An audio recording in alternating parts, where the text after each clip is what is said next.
دو مسئلے انتہائی اہم ہیں۔ انجیکشن لگوانا، اب انجیکشن بھی دو طرح کے ہوتے ہیں، وین میں لگنے والا انجیکشن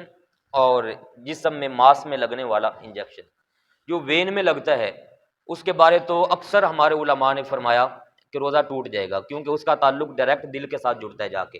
اور دل کے ساتھ جب جڑے گا تو دل کا تعلق سیدھا پھر آگے معدے کے ساتھ جڑ جاتا ہے۔ لیکن وہ انجیکشن جو ماس وغیرہ میں لگایا جاتا ہے اس سے روزہ نہیں ٹوٹتا۔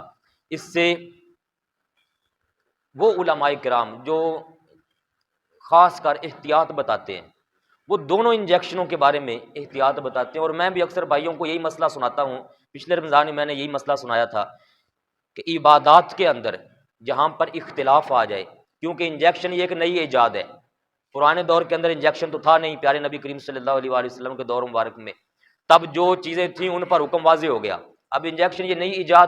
تو نئی ایجاد کے پیش نظر علماء نے غور و فکر کیا، کئیوں نے کہا کہ اس کا تعلق معدے سے نہیں جڑتا، کئیوں نے کہا معدے سے جڑ جاتا ہے، کئیوں نے کہا کہ جی جو کام معدے میں جا کر لیا جاتا ہے وہ کام ڈائریکٹ لے لیا جاتا ہے، تو انہوں نے مطلقاً روزہ ٹوٹنے کا حکم لگا دیا۔ لہٰذا میں جو اس میں مسئلہ سناتا ہوں اکثر بھائیوں کو وہ یہ کہ اگر کوئی بندہ اتنا بیمار ہو جائے کہ اس کے لیے انجیکشن کے بغیر چارہ ہی نہ ہو تو وہ انجیکشن لگوا لے انجیکشن، اپنی جان بچائے، اور جب رمضان المبارک کا مہینہ گزر جائے، صحت بحال ہو جائے، تو پھر اس روزے کی احتیاطاً قضا کر لے۔ کیوں؟ کیونکہ اگر یہ فتویٰ موجود ہے کہ روزہ نہیں ٹوٹتا تو یہ بھی فتویٰ موجود ہے کہ روزہ ٹوٹ جاتا ہے،